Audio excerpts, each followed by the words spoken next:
মহিলাদের রুকু দেওয়ার সময় যদি টাকনুর গিরা দেখা যায় তাহলে কি নামাজ হবে? আমার মাথায় সবসময় টেনশন কাজ করে, থেকে বাঁচার উপায় কি? চুরি হওয়া জিনিস ফেরত পাওয়ার কোন দোয়া বা আমল আছে কি? স্ত্রী গর্ভে থাকা সন্তান অবস্থায় সব থেকে বেশি কোন আমলটি করলে সন্তান নেককার হয় জানার উপকৃত হতাম। আমার ঠান্ডা লেগেছে, নাকের সর্দি অনেক সময় জামায় বা গায়ে লেগে যায়, এটি কি নাপাক হয়ে যাবে এবং নিয়ম নামাজ পড়া যাবে? ফরজ নামাজের তৃতীয় রাকাতে সূরা ফাতিহার সাথে অন্য সূরা পড়লে সিজদাও দিতে হবে কিনা? আমার মা যদি বলেন এক মুষ্টির কম দায় রাখার জন্য, তাহলে কি তা করা যাবে? কোন কুপ্রভাব থেকে রক্ষা পাওয়ার জন্য শুধু 3 কুল পড়াই কি যথেষ্ট, নাকি আরো কিছু করা দরকার? আমি নামাজ পড়ি কিন্তু কোরআন শরীফ পড়তে পারি না, কোরআন শরীফ শিখতেই হবে এমন কোনো বাধ্যবাধকতা আছে কি? বাচ্চার দাঁত উঠলে মানুষকে মিষ্টি খাওয়ানো বা কোনো আয়োজন করা কি বৈধ? চলুন আর বিলম্ব না করে আমাদের যে সমস্ত প্রশ্নগুলো ইতিমধ্যে চলে আসছে সেগুলোর উত্তর দেওয়ার পালায় আমরা প্রবেশ করি। তরিকুল ইসলাম লিখেছেন, আমার ঠান্ডা লেগেছে, নাকের সর্দি অনেক সময় জামায় বা গায়ে লেগে যায়, এটি কি নাপাক হয়ে যাবে এবং নিয়ম নামাজ পড়া যাবে? নামাজ পড়া যাবে, এতে নাপাক হবে না, তবে চেষ্টা করেছি অন্য কিছু দিয়ে এটাকে পরিষ্কার করার, লেগে গেলে নাপাক হবে না। রবি হাসান লিখেছেন, কোন কুপ্রভাব থেকে রক্ষা পাওয়ার জন্য শুধু 3 কুল পড়াই কি যথেষ্ট, নাকি আরো কিছু করা দরকার? অনেকগুলো আমল আছে,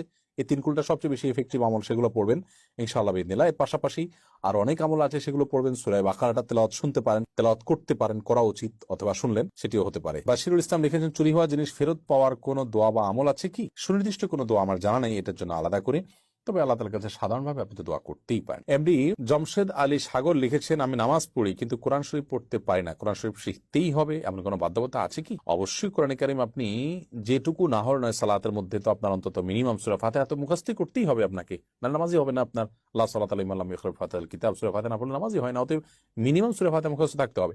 এর পাশাপাশি সূরা ফাতিহার সাথে অন্য কয়েকটা সূরা আপনার মুখস্থ থাকতে হবে, বা কিছু অংশ মুখস্থ থাকতে হবে, যাতে করে আপনি এক্সট্রা হিসাবে সূরা ফাতিহার সাথে আপনি পড়তে পারেন। আর যদি এইটুকু আপনার থাকে, তাহলে সেক্ষেত্রে এর বাইরে অতিরিক্ত সূরা মুখস্থ করা বা পড়া আপনার জন্য ফরজ নয়, তবে পড়া উচিত, কারণ এই কোরআন আপনাকে গাইড করার জন্য আসছে। আপনি না জানলে কিভাবে গাইডেন্স সেখান থেকে গ্রহণ করবেন? এরপরে রোজ টিভি 24 শর্ট এই আইডি থেকে আপনি প্রশ্ন করেছেন, মৃত ব্যক্তির গোসল দেওয়া ব্যক্তিকে এবং মৃত ব্যক্তির দাফন দেয়া ব্যক্তিদেরকে যদি মৃত ব্যক্তির আত্মীয় স্বজন কোন শর্ত ছাড়া কিছু হাদিয়া দেয়, তবে তা গ্রহণ করা যায় আছে কিনা? মৃত ব্যক্তিকে গোসল দেয়া এবং তাকে দাফন করা এটি এলাকাবাসীর দায়িত্ব। কোন মানুষ সেটি করেছে, দায়িত্বটা সবার তরফ থেকে পালন করেছে, তাকে অন্যরা হাদিয়া দিল কোনো ডিমান্ড ছাড়া, কোনো প্রচলন ছাড়া, জায়েজ হতে পারে। কিন্তু যদি প্রচলন হয়ে যায়, ডিমান্ড তৈরি হয়ে যায়, তাহলে সেটা কিন্তু খারাপ। অতএব সবার তরফ থেকে হতে হবে, সবার তরফ থেকে হবে। যারা কাজ করবে তাদের তারা ধরুন সবার তরফ থেকে এমপ্লয়ি হিসাবে কাজ করলো, সেটি এক জিনিস, কিন্তু না তিনি নিজে থেকে এটা তার পেশা বানিয়ে নিলেন। গ্রামে যেরকম হয় সচরাচর, যে তিনি এই কাজ করেন, এর বিনিময়ে মৃত ব্যক্তির আত্মীয় স্বজন থেকে টাকা পয়সা নিয়ে থাকেন, এটা কিন্তু জায়েজ নয়। এমনি মাহিন আপনি লিখেছেন, বাচ্চার দাঁত উঠলে মানুষকে মিষ্টি খাওয়ানো বা কোনো আয়োজন করা কি বৈধ? শরিয়ার কোনো তো নির্দেশনা নেই। এটি যদি আমাদের সামাজিক কালচারের অংশ হয়, যে দাঁত উঠছে সে এজন্য পারিবারিক ভাবে তারা আনন্দ করছেন যে হ্যাঁ সে খেতে পারছে ইত্যাদি, তাহলে সেটা জাস্ট আমাদের সামাজিক কালচার হিসাবে মোবাহ হতে পারে, যদি শরিয়া বিরোধী কোনো কিছু না হয়। আর এটাকে যদি ইসলামিক দৃষ্টিকোণ থেকে কোনো করণীয় মনে করে কেউ, তাহলে সেটি ভুল হবে, সেটি ভ্রান্তি হবে। আসমা আফতা এর দিকে আপনি লিখেছেন, ফরজ নামাজের তৃতীয় রাকাতে সূরা ফাতিহার সাথে অন্য সূরা পড়লে সিজদাও দিতে হবে কিনা? অন্য সূরা পড়েছেন তৃতীয় রাকাতে ফরজ নামাজে, তার কারণে আপনাকে সিজদাও দিতে হবে, প্রায়শ্চিত্ত করতে হবে, এর জন্য এরকম কোনো কথা কিন্তু নেই। রোমিও এআরডি থেকে আপনি লিখেছেন, কাবিন করে স্ত্রীকে তার বাপের বাড়ি রেখে দিয়েছি, আমার আর্থিক অবস্থা ভালো না, তাই তাকে আনতে পারছি না, এই পরিস্থিতিতে আমি কি করতে পারি এবং কতদিন এভাবে স্ত্রী বাপের বাড়ি থাকতে পারবে? দেখুন, আপনি বিয়ে করেছেন মানে স্ত্রীর ভরণ পোষণ দিয়ে তাকে ঘরে তুলে আনা আপনার দায়িত্ব।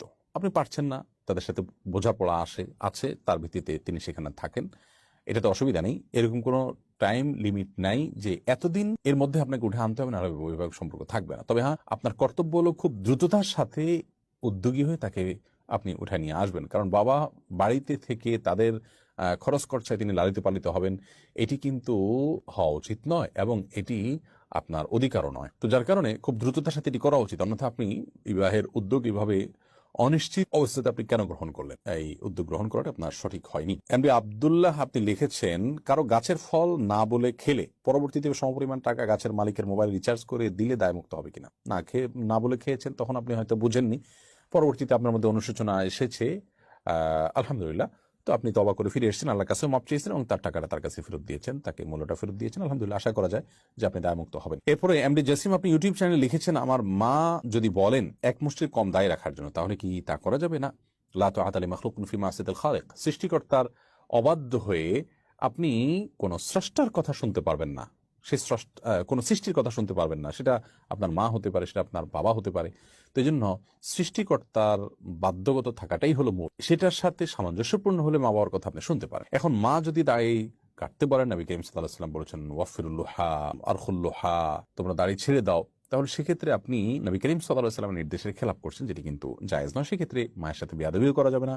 তাকে খুবই বিনয়ের সাথে, বিনম্রর সাথে বুঝিয়ে আপনি আপনার কাজটি করার চেষ্টা করবেন। হাসান মাইদি লিখেছেন, স্ত্রীর গর্ভে থাকা সন্তান অবস্থায় সব থেকে বেশি কোন আমলটি করলে সন্তান নেককার হয় জানার উপকৃত হতাম। সবচেয়ে বেশি আমল করবেন 5 ওয়াক্ত সালাত খুব গুরুত্বের সাথে করার পাশাপাশি সকল গুনাহ থেকে বেঁচে থাকবেন। গান বাদ্য বাজনা এগুলো শুনবেন না, অহেতুক আপনার ফিল্ম ইত্যাদি দেখবেন না, নিজেকে হারাম কাজ থেকে বাঁচিয়ে রাখবেন। এর পাশাপাশি কোরআন তেলাওয়াত বেশি বেশি করে শুনবেন এবং পড়বেন। তেলাওয়াত করবেন এবং তেলাওয়াত শুনবেন, এই দুটি কাজ আপনি নিয়মিত করবেন। আল্লাহর কাছে দোয়াটা খুব বেশি করবেন। এই কাজগুলো আপনি করবেন। আমি আবারও বলছি, প্রথমত 5 ওয়াক্ত সালাতকে খুব সুন্দরভাবে, যতটুকু সম্ভব, যত সুন্দর করে সম্ভব আপনি নিয়মিত আদায় করবেন। দ্বিতীয়ত, সকল প্রকার গুনাহ থেকে, বিশেষ করে গান বাদ্যযন্ত্র ইত্যাদি ব্যবহার করা হয়েছে এরকম গান, এগুলো শোনা, মিউজিক শোনা, এগুলো থেকে বেঁচে থাকবেন। গান বাদ্য শুনবেন না। এবং অন্যান্য যে আপনার ফিল্ম দেখা এবং সময় অপচয় করার যে ব্যাপারগুলো আছে, সেই গুনাহগুলো সহ সকল গুনাহ থেকে বেঁচে থাকবেন। তাহলে গুনাহ থেকে বেঁচে থাকতে। তৃতীয়ত হলো স্পেশালি আপনি কোরআন তেলাওয়াত করবেন বেশি বেশি করে এবং কোরআন তেলাওয়াত শুনবেন। বাচ্চা কোরআন তেলাওয়াত গর্ভে থাকার সময় মা কোরআন তেলাওয়াত করলে এর প্রভাব বাচ্চার গর্ভস্থ সন্তানের মধ্যে পড়ে। আর চতুর্থত যেটি বললাম, তা হলো আল্লাহর কাছে বিশেষ করে দোয়া করতে হবে। এই 4টি কাজ যদি গর্ভবতী মা নিয়মিত করেন, সবসময় করেন, এটি পরামর্শমূলক আমল, তাহলে সেক্ষেত্রে ইনশাআল্লাহ বিইذনিল্লাহ গর্ভস্থ সন্তানকে আল্লাহ তাআলা যে কোনো আপনার অদৃশ্য ক্ষতি থেকে যেমন রক্ষা করবেন, সেই সাথে সে নেককার হওয়ার সম্ভাবনা তৈরি হবে। এমডি আব্দুল হালিম লিখেছেন, কারো কাছ থেকে কষ্ট পেয়ে তার জন্য মনের মধ্যে বদদোয়া আসলে কি করব? মন থেকে বদদোয়া এসে গেলে তো আপনার কিছু করার নাই, কিন্তু আপনি চেষ্টা করেন যার থেকে কষ্ট পেয়েছেন তাকে ক্ষমা করে দেওয়ার এবং একটু উদার হওয়ার চেষ্টা করবেন। যদি না পারা যায়, মনের মধ্যে কষ্ট চলেই আসে, তাহলে এটা তো আপনার ইচ্ছার বাইরে। এরপরে রাগিবুর রহমান সাবিত আপনি লিখেছেন, মহিলাদের রুকু দেওয়ার সময় যদি টাকনোর গিরা দেখা যায় তাহলে কি নামাজ হবে? পুরো রুকু জুড়ে যদি এরকম হয় তাহলে সেটা সালাতের জন্য ক্ষতিকারক হবে। আর যদি হঠাৎ সামান্য একটু অংশ হয়তো এক ঝলক একটু সরে গিয়েছিল, আবার তিনি ঠিক করে ফেলেছেন, তাতে অসুবিধা নেই। কারণ সালাতের মধ্যে টাকনো সহকারী তাকে ঢেকে রাখতে হবে। সুরাত ইসলাম আপনি লিখেছেন, আমার মাথায় সবসময় টেনশন কাজ করে, থেকে বাঁচার উপায় কি? প্রথমত, আপনার এটা যদি মানসিক রোগের পর্যায়ে থাকে তাহলে মানসিক ডাক্তার দেখান। দ্বিতীয়ত হলো, আপনি ডিপ্রেশন থেকে বাঁচার জন্য কোরআনে কারিম তেলাওয়াত করতে পারেন, আল্লাহর সাথে একান্তে একটু কথা বলতে পারেন, কোনো দক্ষ আলিমের কাছে গিয়ে আপনি একটু কাউন্সিলিং গ্রহণ করতে পারেন, নসিহা গ্রহণ করতে পারেন। ইনশাআল্লাহ আশা করা যায় আল্লাহ আপনাকে হেফাজত করবে। তারপর একটি দোয়া আছে, বিশেষ করে সেটি আপনি বিশেষ পড়বেন। নবী সাল্লাল্লাহু আলাইহি ওয়াসাল্লাম পড়তেন, আল্লাহুম্মা ইন্নী আউযু বিকাল হাম্মি ওয়াল হাযান ওয়াল আজজি ওয়াল কাসাল। এর অর্থ হলো যে আল্লাহ, আপনার কাছে আমি পেরেশানি এবং টেনশন থেকে মুক্তি চাই। তাহলে আশা করা যায় আপনি দুশ্চিন্তা মুক্ত হতে পারেন। এই দোয়া বিশেষ করে পড়বেন। মাহি একটা লিখেছেন, পর্দা করে হুজুরের কাছে বা গায়রে মাহরামের কাছে কোরআন শিখতে পারবো না? গায়রে মাহরামের কাছে, এমনকি হুজুর হলেও তার কাছে আপনি পর্দা লঙ্ঘন করে কোরআন শিখতে পারবেন না।